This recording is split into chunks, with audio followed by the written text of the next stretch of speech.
Vamos que vamos, minha gente, para mais uma análise de uma rodada de Premier League, começando por onde não dá para deixar de começar, pelo empate em 2-2 no Emirates Stadium, Arsenal e Liverpool. Um ponto perdido para o Arsenal, acho que essa é a sensação, né, de todo mundo, mesmo em que pesem as baixas defensivas do Mikel Arteta. E 2 pontos, quer dizer, e 1 ponto conquistado para esse Liverpool por conta de uma atuação abaixo da própria média, né? Assim, acho que empatar com o Arsenal em Londres, esse Arsenal do Arteta, é um grande resultado para qualquer equipe, para o Liverpool, para o Manchester City e evidentemente para qualquer outro. E para esse Liverpool que consegue buscar 2 empates no placar, mesmo, repito, não jogando tão bem, não jogando o próprio melhor. E também é claro que é difícil repetir o mesmo nível de atuação no jogo mais difícil da temporada até aqui, né? Esse Liverpool dentro da Premier League, os 3 jogos em teoria mais complicados foram os 3 do Big Six. E aí, United fora de casa não foi nada complicado, Chelsea foi um pouco mais em Anfield, mas jogou melhor do que hoje. É claro que hoje jogaria naturalmente teria mais dificuldades, né, contra o Arsenal fora de casa, e também pelos próprios problemas médicos que acho que foram menos falados e pouco falados até. O Liverpool jogou sem 2 titulares importantes, sem o Diogo Jota e sem o Alisson, por mais que o Kelleher não tenha comprometido, não tenha sido tão exigido assim também, não fez nenhuma defesa absurda, e o Darwin tenha sido importante para o segundo gol do Liverpool. O recado dos Reds, eu vou começar falando de quem venceu no empate, é muito interessante quando você olha para essa sequência em meio à subida do nível dos adversários, né? Algo que eu batia na tecla aqui para ver como que o Liverpool iria reagir, e a reação é muito positiva, consegue vencer o Chelsea, repito, em Anfield, depois vence o Leipzig fora de casa e agora empata com o Arsenal em Londres. São 3 atuações longe de ter um brilhantismo, né? Não é um Liverpool que engole os adversários, não é um Liverpool que dá uma sensação de sobrar em nenhuma dessas 3 partidas, e o próprio Slot admite isso. Acho que das 3 aqui consegue dominar mais o adversário contra o Leipzig na Alemanha, mas enfim, é um Liverpool eficiente, é um Liverpool que não perdeu nenhuma das 3, é um Liverpool que, por exemplo, ainda não sabe o que é perder fora de casa dentro dessa Premier League. 4 vitórias e agora 1 empate. E Mohamed Salah, cara, é uma velha história do Salah dentro da Premier League com a camisa do Liverpool. Quando ele parece que está morto é quando ele está mais vivo do que nunca, assim. Era um jogo discreto do Salah, um Salah que não tinha conseguido ter muita vantagem sobre o Timber enquanto o Timber esteve em campo, e depois da saída do Timber no lançamento espetacular do Alexander-Arnold, acho que o primeiro grande lançamento e único dele na partida, para o Darwin, que teve calma, teve maturidade, teve consciência de espaço e, enfim, qual que era a melhor jogada, e vai direitinho no tempo certo para o jogador certo, para o Mohamed Salah. Marcar o 6º gol dele dentro dessa Premier League. E quando você olha para a artilharia histórica da era Premier League de 92 para cá, sempre bom apresentar esse recorte, porque não começou em 92 a história do futebol inglês, mas sim a história da Premier League. Então, nesse recorte, ele empata com Robbie Fowler, atacante histórico do Liverpool, na 8ª colocação com 163 gols. E o próximo da lista, o 7º colocado, é Thierry Henry, com 175. Então faltam 12, talvez ainda nessa temporada, o Salah empate com o atacante histórico francês, um dos maiores da história da Premier League, assim como o Salah, que é um dos maiores da história do campeonato inglês. O curioso, cara, quando sai esse segundo gol do Liverpool, para mim o jogo já estava com uma cara mais ou menos, não digo de resolvido, mas de que a maré de pressão do Liverpool ela já tinha passado um pouco, porque o Arsenal no segundo tempo ele dá alguns passos para trás. Eu acho que cedo demais, né, quando o Raya começa a fazer cera com 10, 15 minutos do segundo tempo, eu acho que ainda está muito cedo, eu acho que o Arsenal poderia tentar esganar ali o Liverpool, mas eu entendo que era uma situação um pouco complicada para o Arteta e para os jogadores em campo, principalmente quando sai o jogador mais importante em campo, que era o Gabriel Magalhães. E quando sai o Gabriel Magalhães, entra o Kiwior, que o Arteta fez de tudo para não colocar em campo. Porque o Arsenal ele vai para esse jogo sem o Saliba suspenso, e aí, cara, ele consegue o retorno do Timber, coloca na esquerda com o Partey na direita, desloca o White para a zaga, tudo isso para não colocar o Kiwior. Contra o Shakhtar, o Lewis Skelly entra antes de Kiwior e Zinchenko. E hoje não tinha como, porque era preciso um zagueiro, então o Kiwior teve que entrar. E mesmo quando perdeu o Timber, que estava voltando de lesão e não conseguiu terminar o jogo, naturalmente, ele vai lá e em vez de colocar o Zinchenko, ele coloca um jovem de 18 anos. Então mostra para todo mundo como o Zinchenko não tem mais espaço no Arsenal e como o Kiwior só entrou porque não tinha realmente outro zagueiro para colocar. Teria que talvez deslocar o Rice para a zaga, colocar o meio-campista, não faria muito sentido, né? Então, dá para entender que nesse remendo, o Arteta ele tentou ser um pouco mais resultadista, só que eu acho que isso convidou muito o Liverpool para o campo do Arsenal, mas essa maré passou. Quando o Liverpool faz o gol, tanto é que o Liverpool faz o gol num contra-ataque, já que o Arsenal estava conseguindo começar a recuperar a presença no campo ofensivo. E mais uma bola perdida pelo Gabriel Martinelli, que eu acho que foi mal na partida. Ele teve momentos em que ele poderia ter sido mais decisivo. Acho que falta... O produto final do Martinelli piorou, né?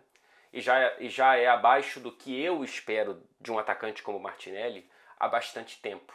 Por mais que ele tenha conseguido ser importante na vitória contra o Shakhtar no meio de semana na Liga dos Campeões, acho que ainda falta para o Martinelli uma consistência, e no jogo como esse o Arsenal precisava muito dele e não conseguiu. E não conseguiu tendo o Martinelli, esse cara que garante lá o 3-1 e aí tudo sossega, né? Pelo contrário, ele perde a bola e no contra-ataque o Arnold acha o Darwin, e aí aquela questão na cabeça do torcedor do Arsenal e do Arteta, né? Será que o time receberia esse gol, sofreria esse gol se tivesse com o Timber na esquerda e o Gabriel Magalhães no centro da zaga? Né? Foi um buraco que acho que expôs muito aquela linha de defesa que foi possível para o Arsenal naquele momento. Então a resposta que eu tenho para essa pergunta é que provavelmente não. Provavelmente o Arsenal não teria sofrido esse gol se tivesse com os jogadores, mesmo sem Saliba, tá?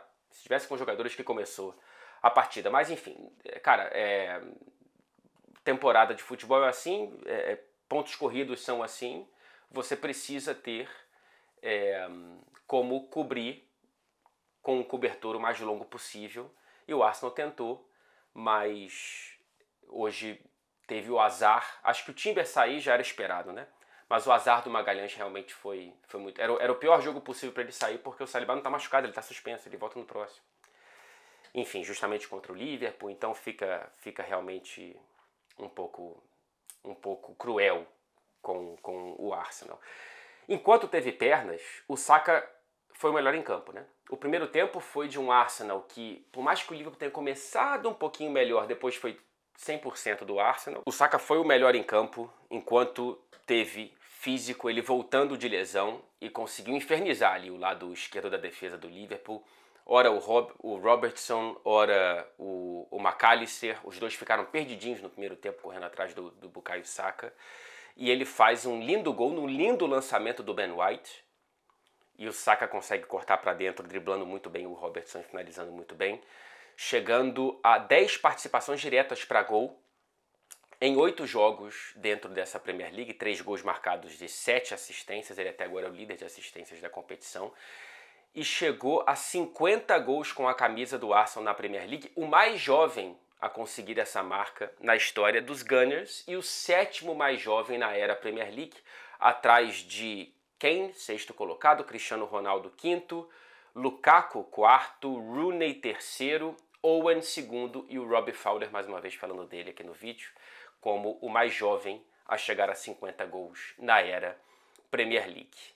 O Arsenal faz o segundo gol em bola parada, para variar, né? Ele sofre o gol do Liverpool também em bola parada, o gol marcado pelo Van Dijk, um gol para cada capitão nessa partida.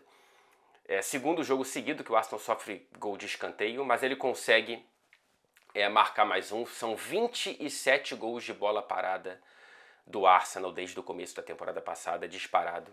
O time com mais gols nesse quesito, à frente do Everton, com 4 gols a mais. É curioso que a transmissão focou logo no treinador de bolas paradas do Arsenal antes da falta muito bem cobrada pelo Rice. Deu para ver uma movimentação bonita, né? Os 4 jogadores, primeiro impedimento, dão um passo antes do Rice tocar na bola. E o Merino consegue o primeiro gol dele com a camisa do Arsenal. Eu gostei muito do Partey. Cara, o Partey fez uma partidaça ali na lateral direita, anulando o Luiz Dias. Gostei muito do Ben White, voltando para a zaga, e o Declan Rice como primeiro volante, já que o Partey foi para a lateral direita. Eu gostei menos, já falei do Martinelli, e também do Kai Havertz. Acho que faltou para o Arsenal um cara ali para conseguir o terceiro gol, quando o time tinha já um pouco mais de controle das ações ofensivas no segundo tempo. Sobre a arbitragem, eu entendo as reclamações do torcedor do Arsenal, mas eu, sinceramente, eu não consigo ver uma ação tão definitiva assim da arbitragem. Eu sei que o lance que reclamam de pênalti no Martinelli no primeiro tempo tem um ângulo que parece muito um atropelo do Konaté, mas no primeiro ângulo eu não consigo ver esse atropelo tão longe da bola do Konaté assim, em direção ao Martinelli. E no gol marcado, entre aspas, pelo Jesus, cara, o Taylor apita muito antes. Eu não gosto do Anthony Taylor como árbitro também, tá? Mas eu sinceramente acho que eu tô realmente de saco cheio de muita gente.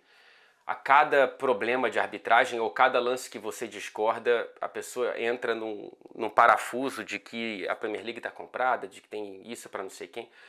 Teve um lance na mão do jogador do Bournemouth contra o do jogador do Aston Villa contra o Bournemouth nessa rodada, e ninguém reclamou, né? Para quem que aquilo foi?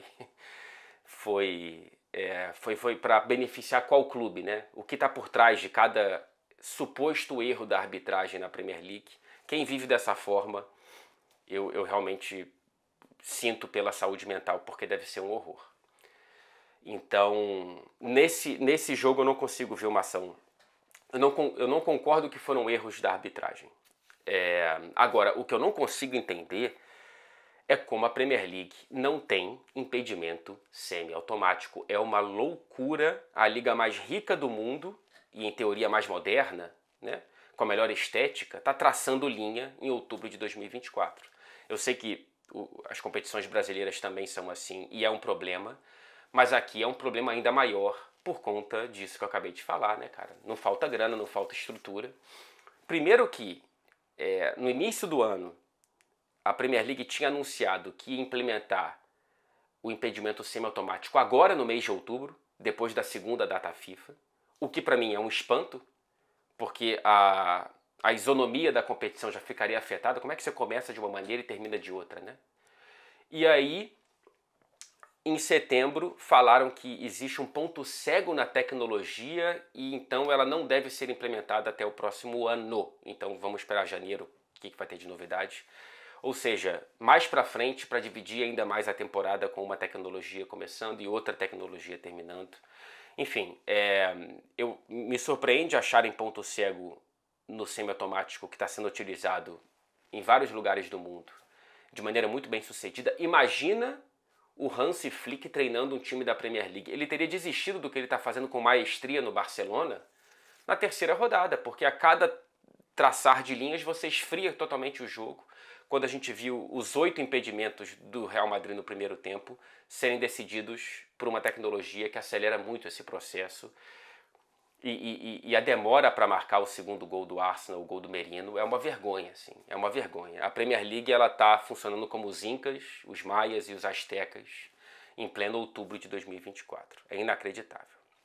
Pois bem, 2-2, próxima rodada da Premier League, o Arsenal visita o Newcastle, jogo complicado, e o Liverpool recebe o Brighton, jogo em teoria de vitória para o Liverpool, por melhor que esteja o Brighton. Daqui a pouco a gente vai falar um pouco dos Seagulls. porque a gente tem que falar do novo velho líder da Premier League. Impressionante, cara. Sai temporada, entra temporada, em algum momento a gente sabe que isso vai acontecer e agora não sabemos se vai ficar assim até o final, né? Porque muitas vezes é assim enquanto tivermos Pep Guardiola no Manchester City, 1-0 para cima do Southampton. O City chega a 23 pontos, está com 1 a mais do que o Liverpool e a 5 já do Arsenal, hein?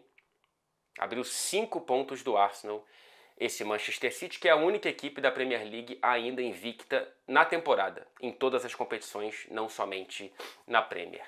Aliás, agora são 2 anos garantidos de invencibilidade do Manchester City em todas as competições dentro do Etihad Stadium.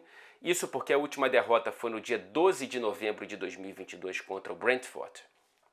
E o próximo jogo do City em casa vai ser no fim de novembro, então esses 2 anos serão completados muito em breve, e essa vitória contra o Southampton garantiu essa não derrota. São 52 jogos no período, 43 vitórias e 9 empates. Imagina você assistir ao seu time dentro de casa não perder em 2 anos. Eu sei que teve aquele empate com o Real Madrid, que nos pênaltis foi eliminado, mas tecnicamente ainda assim empate, não é derrota. Então, cara, é uma loucura. É uma loucura. O City também está jogando com o elenco na conta do chá, né? Essa vitória contra o Southampton ela foi obrigação, mesmo com o elenco meio desmantelado, né? Mais uma vez o City vai com 5 jogadores de linha somente no banco de reservas, 2 que são muito jovens ainda, por mais que o McAtee já esteja jogando futebol profissional há muito tempo. É uma vitória que deveria ter vindo sim ou sim, não é mais do que obrigação.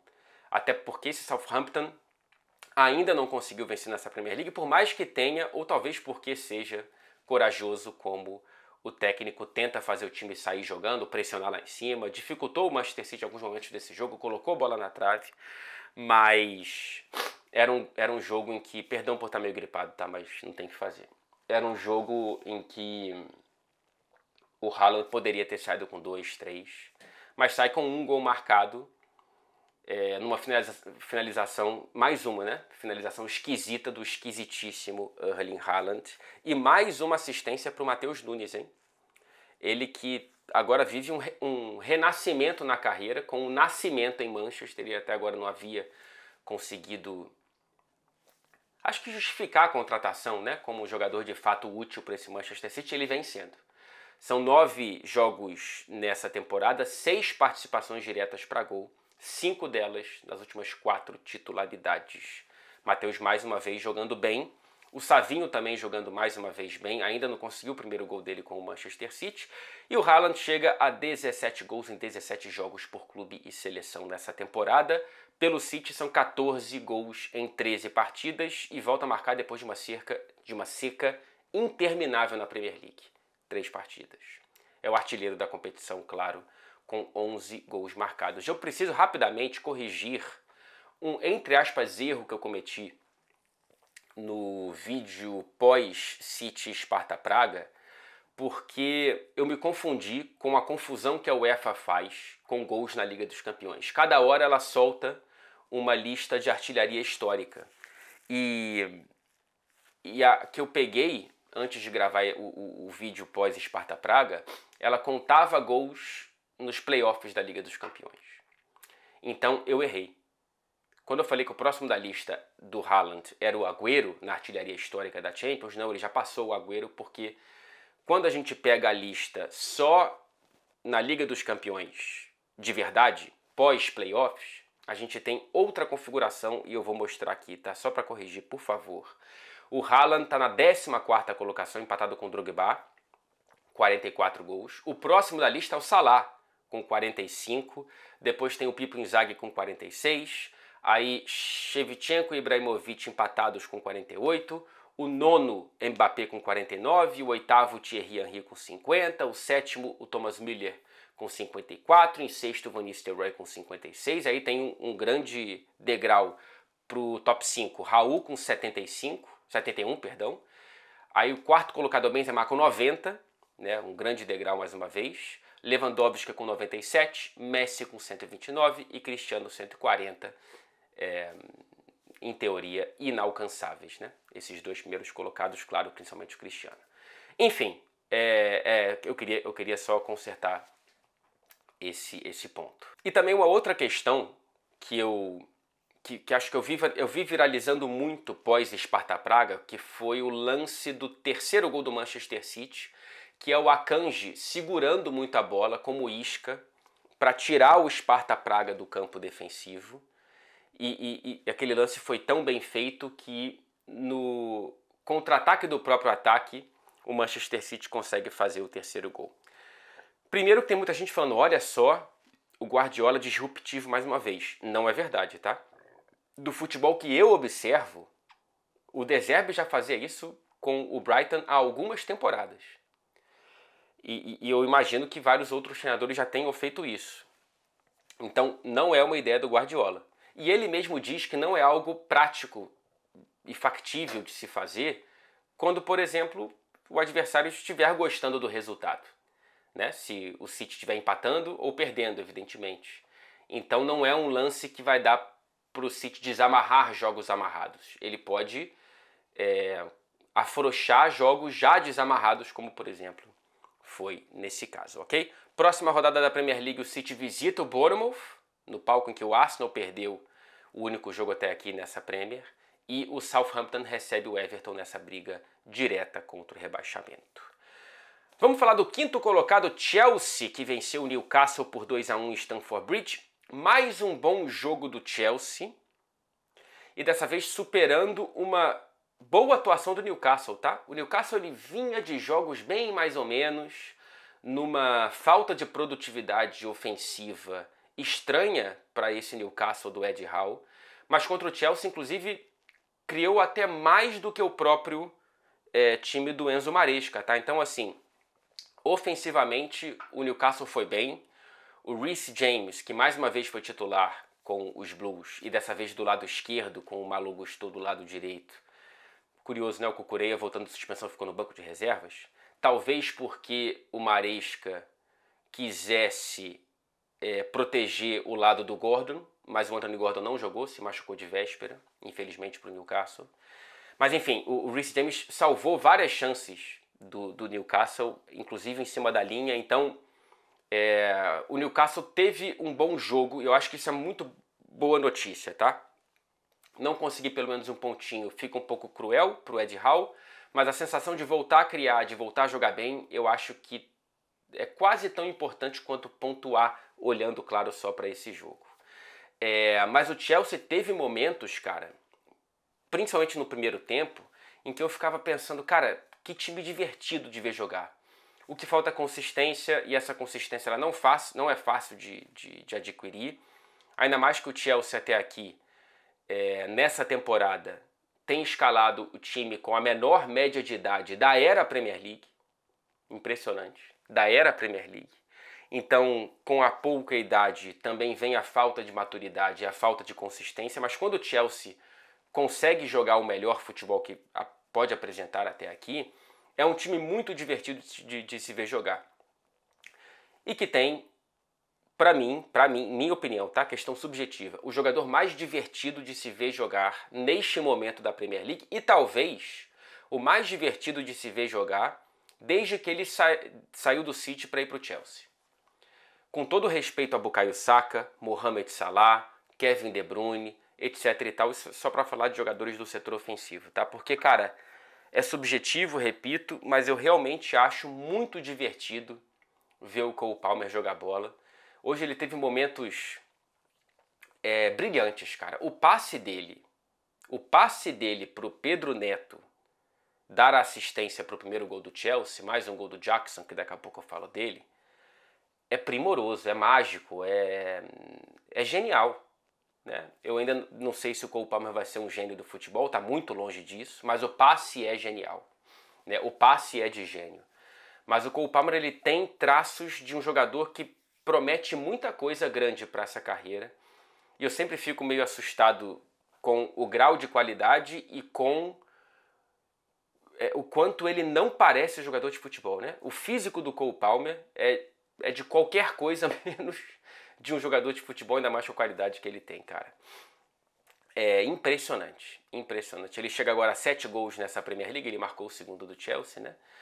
e tem 12 participações diretas para gol. Não tem nenhum outro jogador com 12 participações diretas para gol nessa Premier League, somando gols e assistências. São 7 gols e 5 assistências para o Cole Palmer. E quando você olha para o que ele fez na Premier League com o Chelsea, são 45 participações diretas para gol em 42 jogos, 29 gols marcados e 16 assistências. E o Jackson, né? Começou o jogo com fogo. Cara, ele nas 3 primeiras jogadas girando em cima da zaga do Newcastle foi muito, muito bem. Tanto é que deu uma assistência para o gol bem anulado do Cole Palmer logo no começo da partida. E ele consegue marcar um gol e mais um, chegando a 14 participações diretas para gol nos últimos 14 jogos dele dentro da Premier League.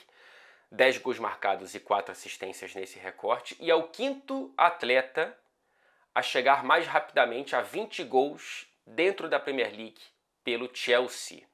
Então ele chega a 20 gols em 44 jogos. Na 4ª colocação está o sul-africano Mark Stein, com 37, jogou no Chelsea nos anos 90. Na 3ª colocação, o Hasselbank, com 33. Na 2ª, o Palmer, com 27 jogos. E na 1ª colocação é o Diego Costa, marcando 20 gols em 26 jogos com a camisa dos Blues. É impressionante, cara. Eu concordo com a reversão do pênalti do Nkunku, tá? Eu sei que tem torcedor do Chelsea a ficar bravo comigo, mas eu concordo. Eu acho que ele forçou demais. Infelizmente ele escolheu a queda naquele lance ali. Como é que é o nome dele, cara? O Bunny. Ele puxa um pouco o Nkunku, mas eu acho que é longe do suficiente para tirar o francês da jogada. Que, aliás, não sei como, mas o Maresca, sinto eu, precisa dar mais tempo e mais oportunidades para o Nkunku, porque eu acho que ele pode elevar ainda mais essa produção do setor ofensivo do Chelsea. Gostei do Pedro Neto, tá? Me surpreendi com ele à frente do Jadon Sancho, que foi para o banco de reservas, mas gostei da atuação do português, e não só para assistência, colocou bola na trave, inclusive, acho que ele foi muito produtivo por ali. Na próxima rodada, o Chelsea visita o Manchester United, estarei em Old Trafford, por sinal, e o Newcastle, como já dissemos aqui, recebe o Arsenal. Vamos passar para o 14º colocado? Eu tô falando do Manchester United, cara. 14º colocado. O Manchester United conseguiu a epopeia de perder para esse West Ham do Lopetegui, com todo respeito ao torcedor dos Hammers, cara. Porque, assim, esse West Ham do Lopetegui é muito ruim. É muito ruim. É impressionante, assim. Ele só consegue melhorar no segundo tempo porque o Manchester United conseguiu uma outra epopeia, que foi não marcar nenhum gol com um caminhão de chances que criou. Cara, é inacreditável. O West Ham só tinha vencido na Premier League o Crystal Palace e o Ipswich. E aí consegue essa terceira vitória contra o Manchester United. Tinha sofrido 5 gols do Liverpool na Copa, 4 gols do Tottenham na rodada passada, e só sofre 1 do Manchester United. E poderia ter sofrido vários. O problema não é que o West Ham conseguiu ser mais sólido, teve uma atuação mais inteira defensivamente, não, porque o Manchester United desperdiçou, inclusive, um gol sem goleiro. Vai ser difícil a gente achar um gol mais perdido do que o do Diogo Dalot nessa temporada da Premier League, cara. Se você não viu, por favor, veja. Cara, é impressionante. É impressionante. O Manchester United criou 27 grandes chances dentro dessa Premier League, de acordo com a métrica do SofaScore. E marcou 8. De 27 grandes chances, marcou 8. De um XG de 14, marcou quase metade. O United, em 9 rodadas, tem 8 gols. O mesmo número de Mbeumo, atacante do Brentford, que será tema daqui a pouco, inclusive. Cara, é inacreditável. A responsabilidade do macro é do Erik ten Hag. E eu continuo firme na posição de que eu não consigo entender como o Erik ten Hag segue como treinador do Manchester United. Para entender o que um bom treinador faz, mesmo sem apoio na janela de transferências, olhe para o Barcelona de Hansi Flick. Tudo bem que a primeira temporada do Ten Hag foi positiva, então temos que dar mais tempo para ver se o Hansi Flick vai conseguir uma consistência de temporadas, Mas, cara, claramente esse Manchester United não consegue evoluir com esse treinador. Agora, olhando para essa partida, o Ten Hag não consegue, ele não tem o papel de colocar a bola para dentro do gol, né? É inacreditável, você precisa dos jogadores ter mais qualidade. Bruno Fernandes, Garnacho, Rashford, Højlund, Diogo Dalot principalmente, né? Assim, foi um festival de dar nervoso, cara. É uma loucura. E aí no segundo tempo o West Ham voltou muito melhor e aí criou várias chances. E, enfim, o Manchester United conseguiu dar novos capítulos para a própria tragédia, para a própria dramaturgia. Assim, o Manchester United é uma dramaturgia. É uma novela que se assemelha à Malhação, né? Porque não termina, tem várias temporadas. Várias temporadas. E a gente está vendo o último capítulo da atual. Por mais que a atuação do Manchester United seja tão sofrível de vários pontos de vista, que a derrota ela soa correta, a maneira como ela é definida não foi correta, e aqui eu discordo frontalmente da decisão do VAR. Não consigo enxergar pênalti do De Ligt para cima do Danny Ings, e eu consigo muito menos enxergar por que o VAR viu a decisão de campo, que foi de não pênalti, como um erro óbvio e claro. Se o árbitro de campo tivesse dado pênalti, eu até entenderia o VAR não se meter, porque o De Ligt chega um pouco destrambelhado mesmo. Você entende o que eu estou querendo dizer aqui? É porque eu acho que esse lance não é para VAR de maneira alguma. Eu teria discordado da marcação de campo se ele tivesse dado o pênalti, mas eu discordo muito mais do VAR ver o pênalti e achar que tem o direito de interferir nesse lance. Eu acho que esse lance ele vai no sentido contrário da natureza da criação do VAR. Então eu discordo, tá? Discordo do lance que deu a vitória para o West Ham, que agora tem os mesmos 11 pontos do Manchester United. Se o começo do West Ham é trágico com o Lopetegui, o que falar da terceira temporada de Erik ten Hag com o Manchester United? Rapaziada, até quando? Até quando você vai ficar levando porrada, porrada, porrada? Eu não vou nem trazer essa canção, que ela é muito mais importante e profunda e com significado muito mais importante e como é que se diz, cara? E válido do que isso aqui, mas enfim, quando eu falei até quando eu não consegui pensar em outra coisa. Próxima rodada, United e Chelsea, como falamos, e o West Ham visita o interessantíssimo Nottingham Forest, que bateu o Leicester por 3-1 fora de casa. Parece um confronto direto contra o rebaixamento, mas não é. Eu lembro de ter previsto que o Forest não brigaria contra o rebaixamento nessa temporada por enxergar uma janela de transferências muito bem feita, mas eu jamais imaginaria esse começo dos sonhos. Cara, o Nottingham Forest é o 7º colocado a 2 pontos do G4. O Forest, depois de 9 rodadas, está a 2 pontos do Aston Villa, cara. Em 9 rodadas, o Nottingham Forest no Espírito Santo já tem metade dos pontos conquistados em toda a Premier League passada. 16 agora, 32 em 38 rodadas. Então, em 23% das rodadas já tem 50% dos pontos. Mantendo esse aproveitamento, que vai ser quase impossível, ele terminaria ao redor dos 64 pontos, o que na temporada passada daria vaga para competições europeias, tá? Não é para projetar que o Forest vai brigar. Talvez brigue, mas não é a minha projeção mesmo com esse ótimo início. Mas é para dar o tom do quão positivo é o início de Nottingham Forest, que já venceu o Liverpool em Anfield, tá? Não esqueçamos. E o Chris Wood é aquela lembrança linda de que sempre haverá espaço para um centroavante trombador em qualquer lugar do futebol, especialmente na Inglaterra. Já tem 7 gols, tá? Mais do que algumas equipes por aí, um a menos apenas do que o Manchester United. É o 3º na lista da artilharia, atrás do Mbeumo e do Erling Haaland, e já tem quase metade dos gols que ele fez em toda a temporada passada, que foram 15.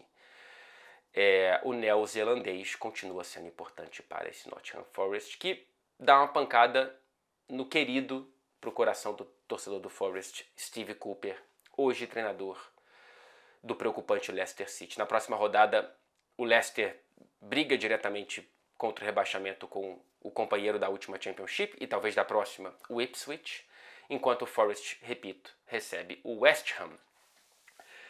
E o Brighton, que segue muito bem, obrigado, na sexta colocação com 16 pontos, porém, cara, empata dentro de casa com o Wolverhampton num lance extremamente frustrante. Primeiro porque abre 2-0 e recebe 2 gols nos minutos finais, né? O Ait-Nouri, muito bom lateral do Wolverhampton, já há muito tempo, né? Ele faz o primeiro gol aos 43 do segundo tempo. E aí tem o empate do Wolverhampton aos 48. Então, primeiro requinte de crueldade com o torcedor do Brighton que jogava em casa. E o segundo requinte de crueldade é que no gol do Matheus Cunha, o Brighton tinha um ataque de 4 contra 1. E teve o erro de passe do querido Mats Pfeiffer, que tinha entrado no lugar do Baleba. E ele erra um passe bizarro. E no contra-ataque o Wolverhampton consegue fazer o gol com o brasileiro Matheus Cunha. Segundo pontinho valioso, hein?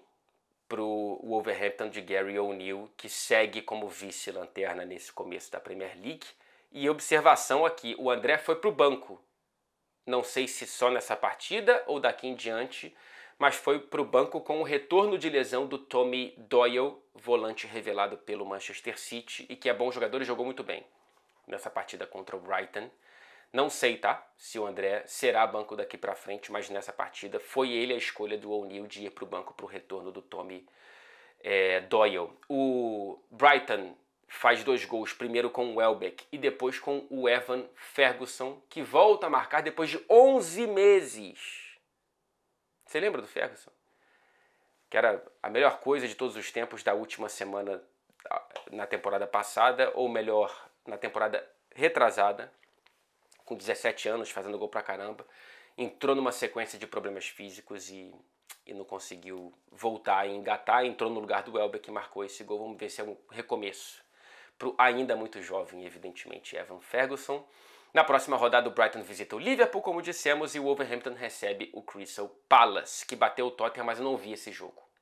Eu só vi o passe de letra do Eze pro gol do Mateta, mas não vi esse jogo.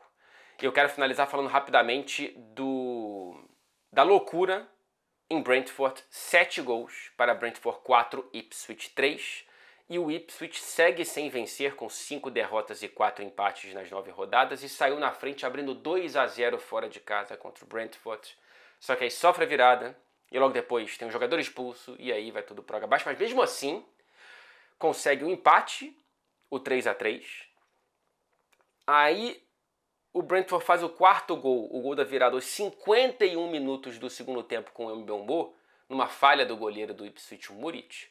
Só que ainda assim, com 1 a menos e perdendo mais uma vez, o Ipswich coloca uma bola na trave no último lance de jogo com o Liam Delap, que é outro jogador revelado pelo Manchester City, fazendo uma boa Premier League, o novo centroavante do Ipswich. Mas finalizamos com o jogaram como nunca, perderam como sempre, né? E o Brentford conseguindo mais uma vitória. 9º colocado, é isso? Eu não tinha atualizado. Não, caiu para 10ª... Não, 9º colocado. 9º colocado com 13 pontos.